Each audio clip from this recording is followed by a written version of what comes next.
So I'm going to cut the side rails here. I got 4. One of these is going to be a pair for a side, and then one will be for the face frame. So what I like to do is bring them over here so that they're all going to be the same length. I stack them up against the fence there, and then I like to put a clamp on them to hold them. Slide it down this way. Make sure they're tight against the fence there. Clamp it. And I snip this end first, just to make sure that that all the boards are lined up on this end.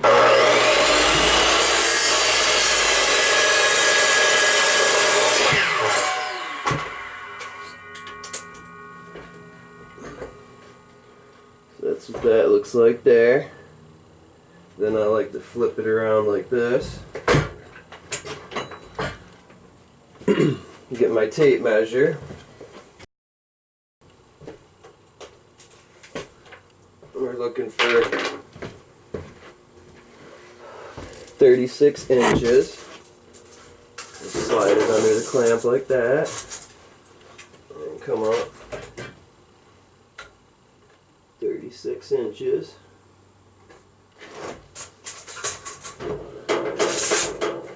Then what I like to do,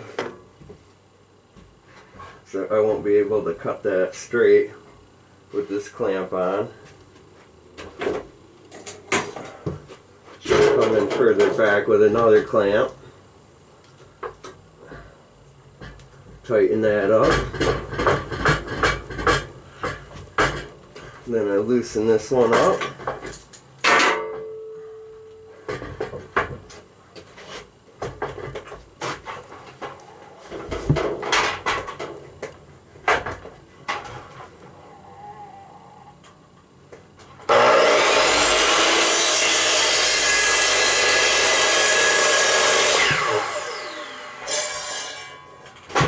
There you go. Then that one, cut 4 at a time. That's what that cut looks like. Loosen this up. And there's my 3 or my 4 height rails. These are going to end up making the sides in the front face frame.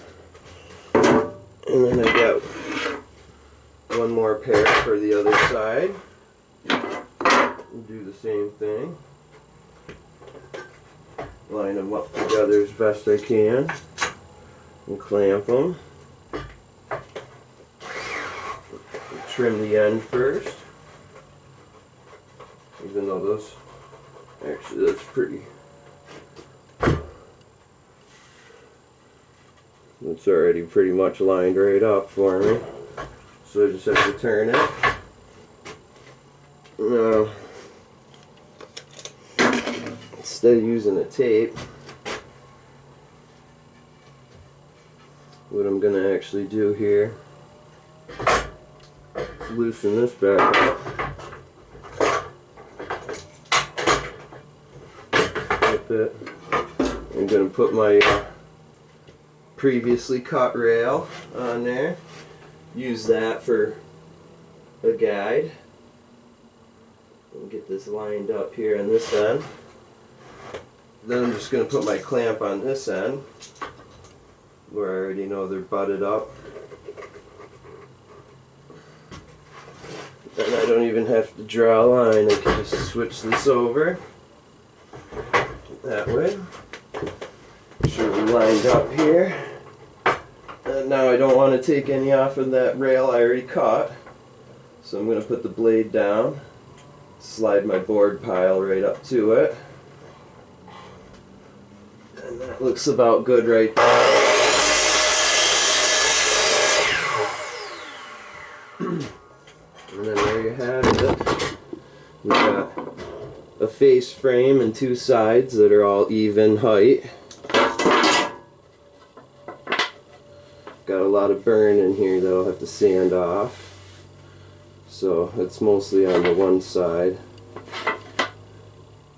The blade, I should have put wax on both sides of that blade, and I didn't. So, but that stuff will sand out, so I'm not too worried. So there's my 6 heart pieces, all ready to go. Just do a quick once over, make sure everything, all of them look even, which they do. And just double check one more time. 36. Alright. So now got to do the same thing and cut the center rails for the face frame. So here's the 3 rails that I've chosen for going across the front horizontally. I wanted to pick some pretty good pieces with a lot of character, because those will be the ones that you see the most. To do some more sanding, but get rid of those burns from table saw. So I'm going to do the same thing where I line all of these up.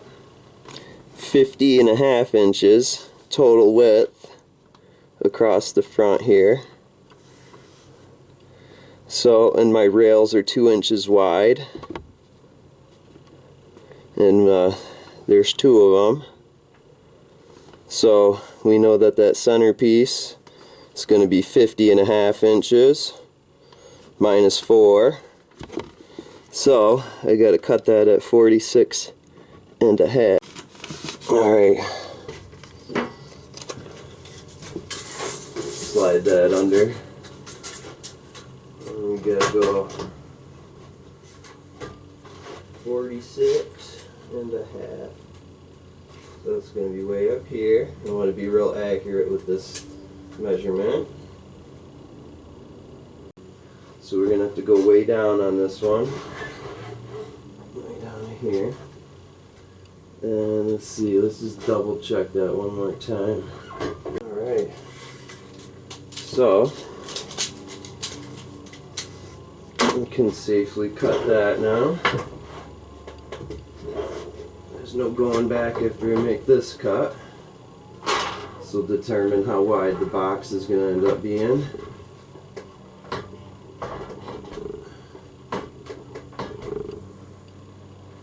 So I might even cut it twice here.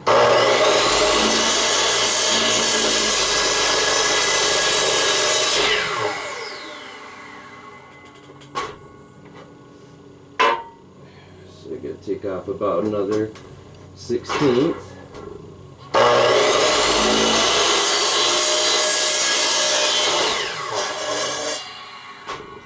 There we go.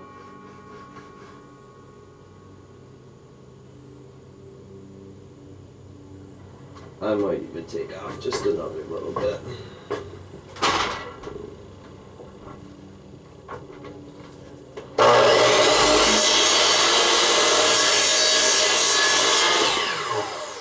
There we go. Now, take the clamp off. Now we can loosely set this in place, and you'll be able to see what the face frame is going to look like. So here's my next step. What I usually like to do is lay the face frame out, and then I come in with my tape here. I like to put a piece of tape. I'll lay all the boards out exactly how I want them to be in the project, based on certain features in the wood. Like, see, this one's got a knot down here, so I want to make sure that's hidden inside there, but this piece is really curly, so I like how everything's coming together. These pieces are going to really stand out a lot. They're super curly, so I actually might even take this piece, so that's really curly, and I might move this up to the middle like that. So now what I'm going to do though is come through and put a piece of tape on each one of the faces. And that way I'll know what the face side is. Because I want to keep that all free of screws and stuff like that. And then I'm going to come through and label them all even. I'll put top, middle, and bottom.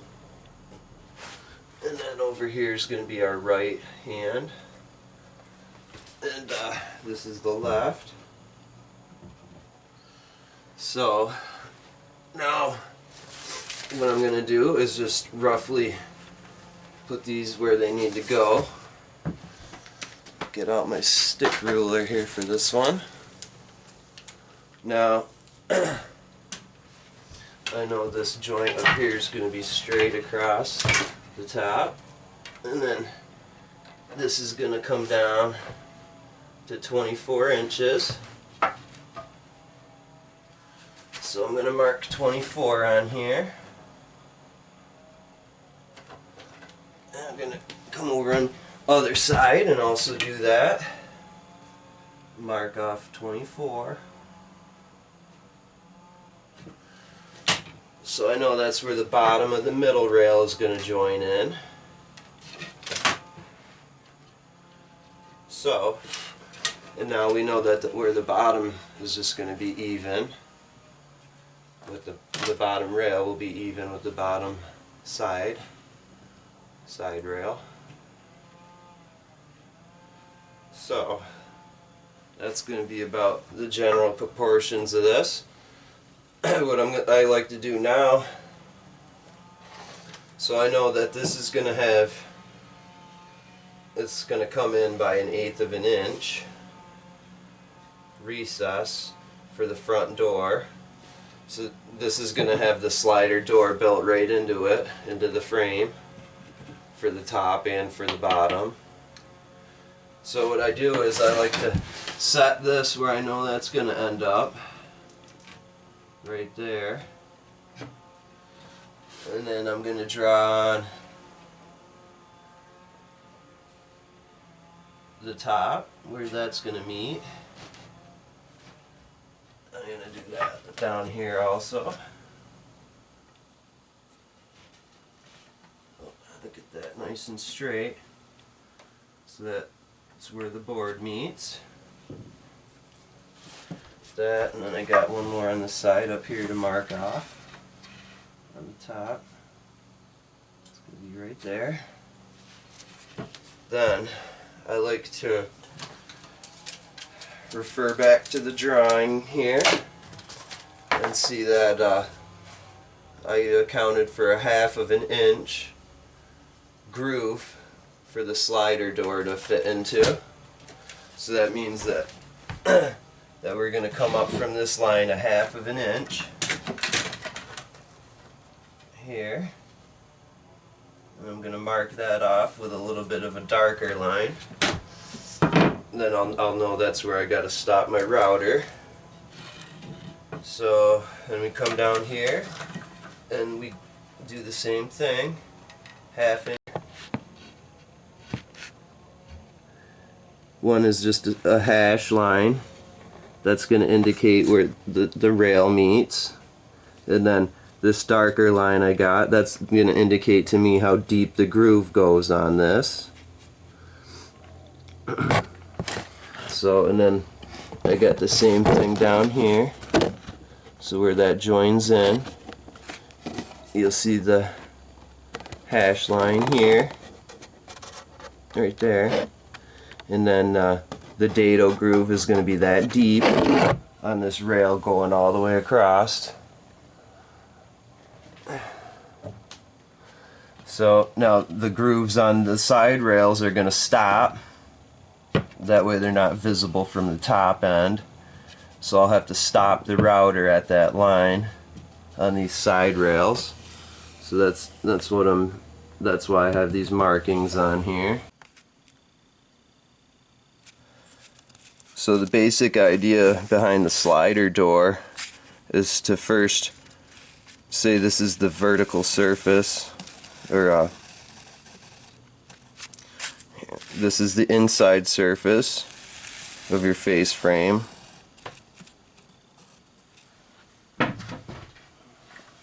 Like this part of the board here. And this would be on the outside, the face frame. Basically what you're trying to do is just router in a groove that's a little bit wider than the material that you're going to use for your door.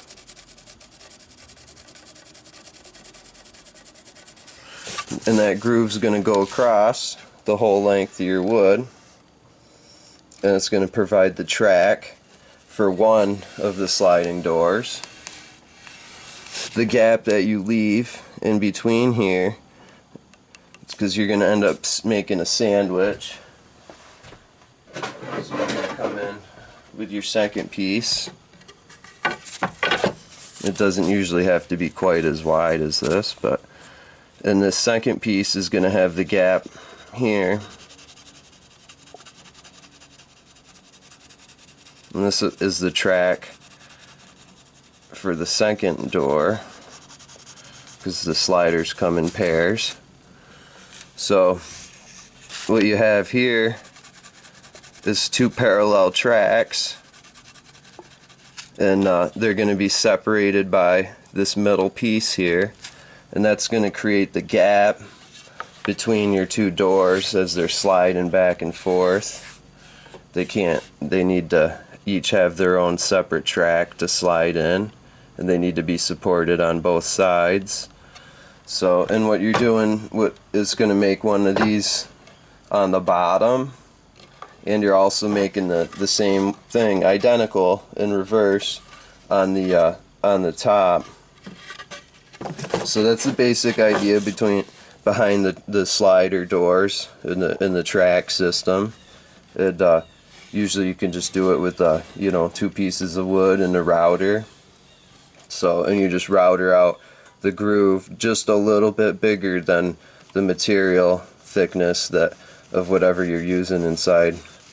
That way it's not too tight and doesn't give you a hard time. So I got my router all set up with the proper bit. It's set at the right depth right now. Can only take an 1/8 inch off each pass, otherwise you'll get some tear out. So, and I got my fence parallel with the table. I went and double checked that all along. So I want to run through a test piece first and make sure that I like what it's looking like.